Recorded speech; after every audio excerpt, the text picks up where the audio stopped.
This is Jessica Brothers, and Sean C. O'Neill on the 4 Degrees of Fortitude podcast, where we believe in living a lifestyle that leads to a legendary legacy. If you're ready to rock, I'm ready to roll. Let's go.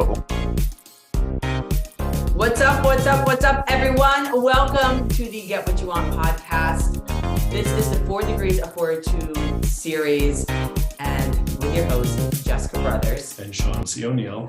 Awesome. So today, we're going to talk about the first pillar of our 4 Degrees of Fortitude, which is actually focus. So this is going to just be a conversation around focus. I highly recommend you get your pen and paper, guys. If you're driving, obviously don't do that. But it means you're probably going to want to take mental notes and write it down later. We're going to be dropping some nuggets today. So guys, let me take you back a little bit and tell you what Core 4 is, or what I call the 4 Degrees of Fortitude. Essentially, it is a balanced life system that if you pour into those cups equally each day, you will live a balanced life, right? So in order to do that, we first start with focus. Now, our focus is our navigational beacon. It is that thing that we keep moving to. So no matter what life smacks us left and right, we keep moving that direction. Ultimately, that gets us to where we're going, which I call the head to dead. Yeah. And in the planning world, they just call that, begin with the end in mind, right? So in order to do that, you have to have a vision. Yeah, for sure. Of, your future and what you want for yourself, right?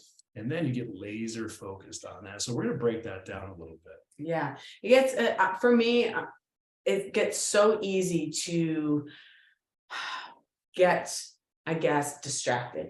Right. Sure. And you got to put on those blindfolds, and that focus really, no matter what is going on, it's what you are always, putting your eye on to keep you from distraction. And I'm telling you, it helps a lot because you get so much more done. I mean, we've all heard of busy people, always busy doing something, but are they busy doing the things that are getting them to their legacy ultimately, right? Most likely they're not. They're just kind of in that wheel or scattered brained and doing busy things to keep them occupied. Or letting life just, they just go through life as drift. And absolutely. And so what it looks like, what we talk about focus is having an actual plan. Okay. So in order to get where you're going, you actually need a roadmap to get there. Okay. So it starts with a vision of your future. Now, I know what mine looks like. I know where I'm at. I know where I'm living. I know who I'm with. Right. And so with that in mind, I've created a life plan now that I've been using for about 20 years, minus my time when I was married, wasn't allowed. But honestly, those of you that know my story know that just a few years ago, I was literally at rock bottom. And so how did I go from like homeless to hedge fund? And that is literally going back to the basics and following a life plan. Yeah, absolutely. And you know what? You bring that life plan up, and that for a period of time in your life that you weren't even allowed to use that. So that take a moment and realize this, because our life is made up of choices. Every choice, now remember this, every choice either brings us closer to what we want or further away. It's that simple. If we're going to start with the end in mind and kind of backpedal, let's talk about today. Like, if you're focused on where you want to go, first you got to have a clear vision. Who it is that you are in that ultimate focus, what you're wearing, the people you're around, the conversations you have, the smells, the car you drive, and but for you, it doesn't matter what society thinks or what status is. This has to make you happy. Now, if you pedal back to today, are the choices you are making today, are they all going to support the fact that you're going to get to that extreme focus, to that extreme legend or that legacy? Because it is choice to choice. So I'm going to tell you a story to give you the why behind this, right? So when I go back to the beginning of my career, I was in the mortgage business, and I was an average producer doing about $1 million, $1.5 million a month, which is good numbers, but it wasn't great, right? So I looked around and I wanted to identify the great people in the business, and I wanted to do what they were doing, right? So they did the things like you go to conferences, you go to seminars. And then I realized the top producers all had coaches, and I didn't even honestly know what a coach was outside of the football field, right? So back in 2005, I hired a business coaching organization called Building Champions, and I did the executive program, which is about $30,000. And, again, that's a huge investment to make in yourself when you're in your early 20s, right? But what came out of that over the next year, I went from being overweight, horrible relationships, I had no financial discipline. My life was a mess, right? And at the end of that year, I went from $1.5 million production a month to over 7 million a month in production. I was in President's Club for the company I was working for. I had filled up a passport, traveling around the world, I had multiple properties. And at the time, I met an amazing woman who later became my wife, right? So I followed that plan, that life plan that was built, right? It's taking me closer to those goals, which even back then, I still wanted a property in the Caribbean, which now I'm back on that track, right? So going off of that path, what happened to me? Well, I went from being incredibly in shape to 305 pounds. I went to being married with children to divorced, bankrupt, homeless, suicidal, right? So that's a good example.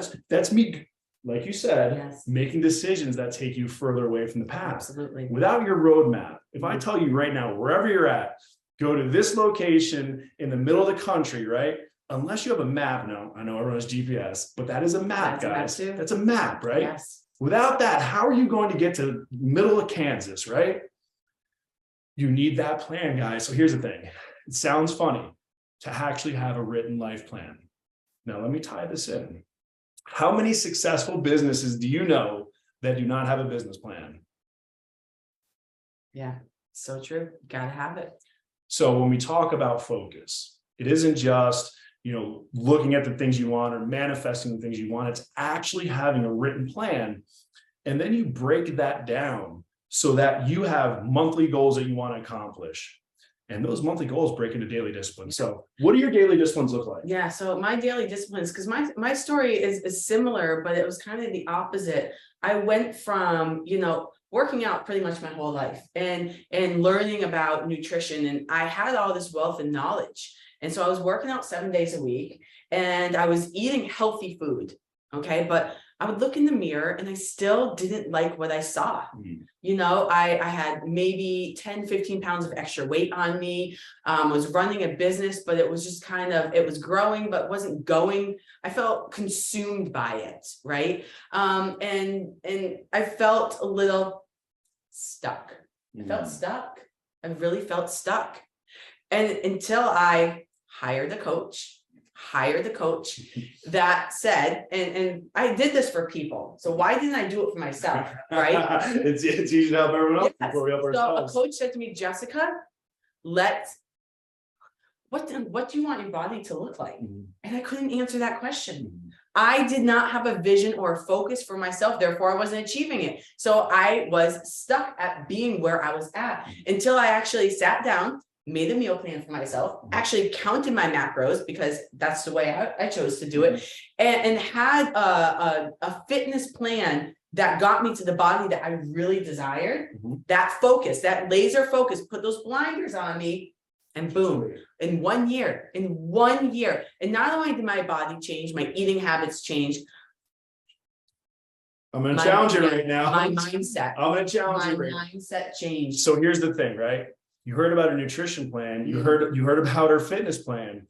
That is 1 degree of fortitude, right? So if you're just doing that thing, but you're neglecting your relationships, you're neglecting your money, right? You can be in great shape. I know a lot of bodybuilders are broke as well. We're just going to say they're broke, right? Because they focus on that one thing. So that is why we talk about a balanced life system. So I like to call it harmony. Because to me, balance means you have to give something up to get something else. Like you can't have it all. And I believe in my world, I can have everything that I want. I don't have to give things up.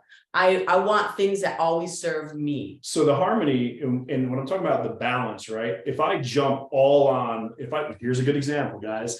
Right now, I was just talking to Jessica this morning that my body is about this far off of where I want it to be. Because these last 3 months, I've been completely consumed by my business because I had time-sensitive things I had to get done. So it was unbalanced. I jumped on the business side of the pillar, and next thing you know, everything else is out of balance. So that's what I'm talking about. Balance. Yes, harmony is great when everything is working, you're living at your best self. Absolutely. But I can't get there unless I balance the scales and take care of all aspects of my business, because the way you do anything is the way you do everything. Yeah, absolutely. Absolutely. And it's got to flow for you. It's definitely got to flow for you.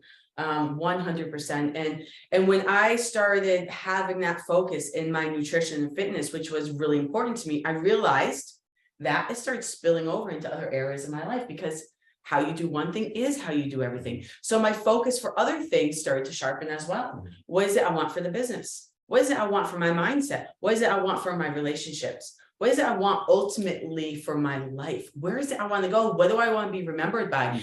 And little by little, as I had this coach, I started hiring other coaches in other areas of my life to help ask me those questions that pulled out of me the hard things that I wasn't doing for myself. And that's, so back to answering your question, what are my daily disciplines? My biggest daily discipline that catapult me to where I am today is filling my cup first thing in the morning. I wake up and I lay in my bed for a bit and I do gratitude. I sit there and I get in a feeling of happiness by naming things around me, whatever it is, doesn't matter. Sometimes it's the same every day, sometimes it's different every day. Things that I love and I appreciate. It's usually the warmth of my bed, the fact that my body breathed all night without me having to do anything. You know, I got really great sleep. Sometimes I have dreams, whatever it is. I start there. And then I make sure I nourish my body. I drink my water first with my pink Himalayan sea salt. And then I put greens in my body. Like that, I have my priority list in the morning. Some things I will sacrifice, some things I won't sacrifice, like sleep. I won't sacrifice sleep. I have that list of priorities, but that daily discipline, number one, of me filling my cup first, being selflessly selfish, that is a daily discipline. But food is a daily discipline. I eat food that serves me all the time. So guys, real quick, I want you to do me two quick favors. One, go ahead and subscribe below. But number two, go ahead and drop a comment down below, because what I want to do is I want to give you a copy of one of my old life plans, not the current one, but one that's a couple of years old. So you can see the structure. And I actually have mine professionally done. I have it made into a book, right? Because I respect myself, right? And I put that effort into myself and I invest into myself.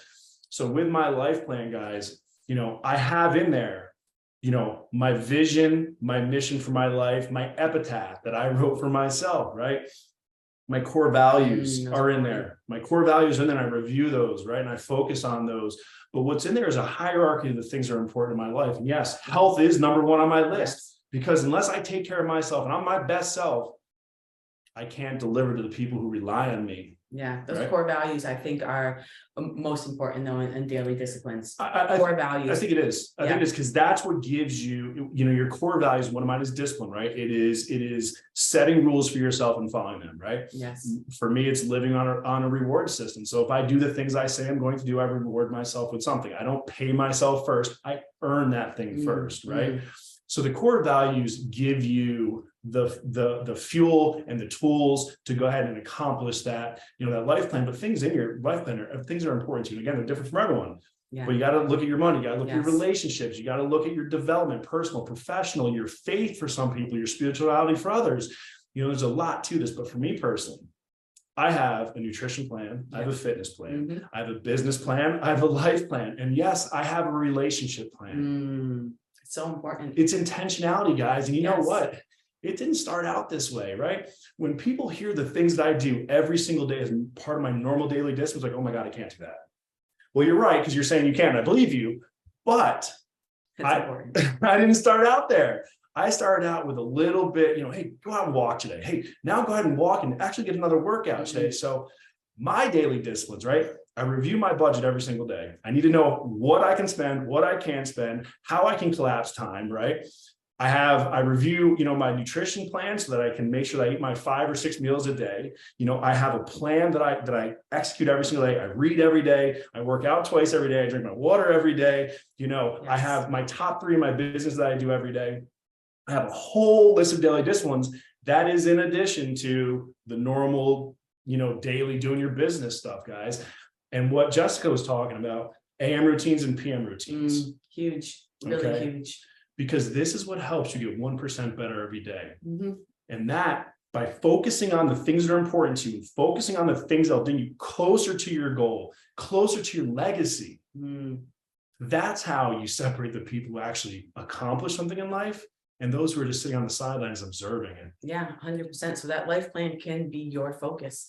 Things that you heard Sean say, what's in his life plan, follow something similar. Again, if you want that copy, put your email in the comments, and we'll make sure that we get a copy out to you. But you know, your morning routine, your evening routine, you have to make sure that they serve you. I mean, I know there's all kinds of templates online that you can find, but make sure the things in there that you do serve you, fill your cup, make you happy. That's really, really important. You got to have some sort of nutrition boundary in there, movement boundary, you know, mind nourishment boundary, life focus, business focus.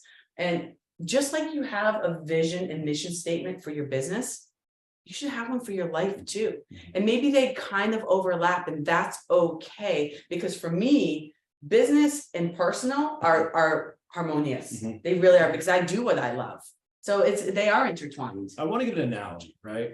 So if you're a sniper and you are shooting at a target, right, and you have that bullseye on, you're looking right at it, there's a pretty good chance you're going to hit that target, right?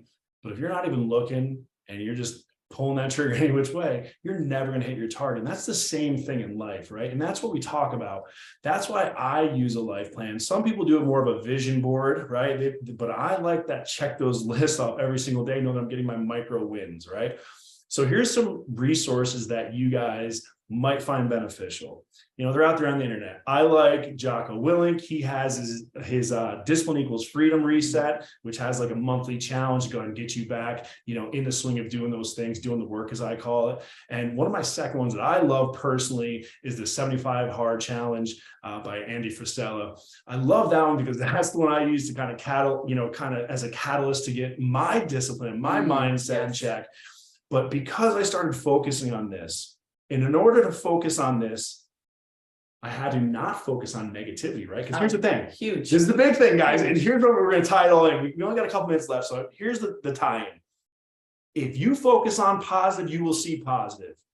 If you only focus on negative things, negative people, that is all you will ever see. Yes.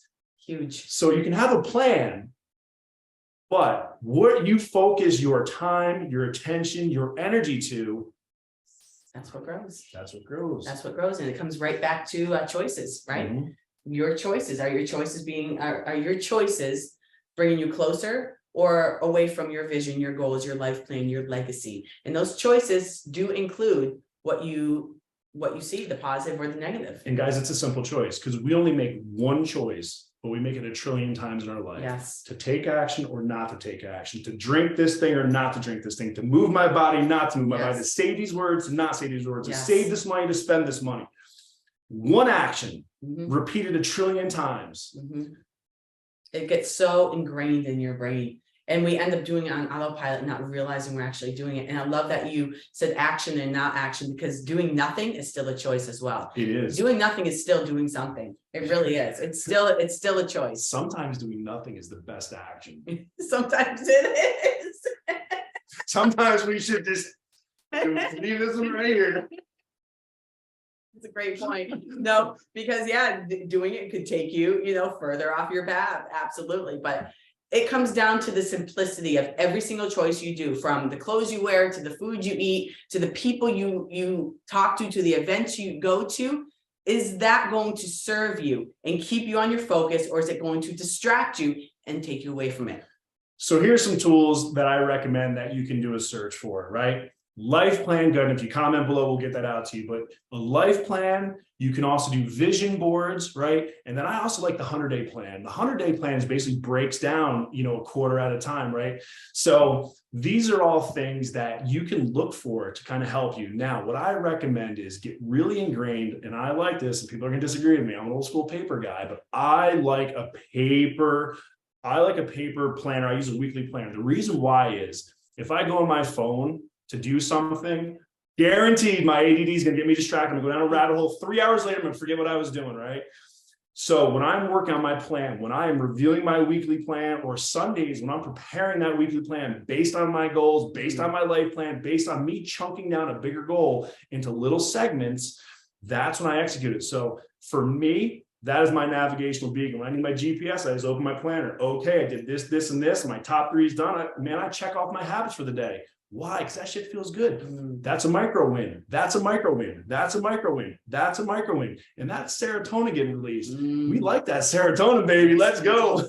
Yes, that's that serotonin and that dopamine hits when our brain releases those. That's your body saying, yes, let's do it again. Yes, let's do it again. And the more wins you get like that, the more that addiction happens, right? And that can happen in all areas of our life, but celebrating those wins and then moving to the next one. That is a great way to shift towards habits that serve you, for sure. And so, guys, this pretty much wraps up our discussion on the focus pillar, right? The first degree of fortitude. And in the next episode, we're going to talk about her favorite, which is the fuel pillar, the second degree of fortitude, which is all about your body, your nutrition, what takes you and drives you forward to that vision. So it's going to be great. And again, if you haven't done so yet, subscribe below, give some love. Absolutely. And we'll see you next time, guys. Yes, until next time, guys. Rock your day. Much love. Peace out. Adios.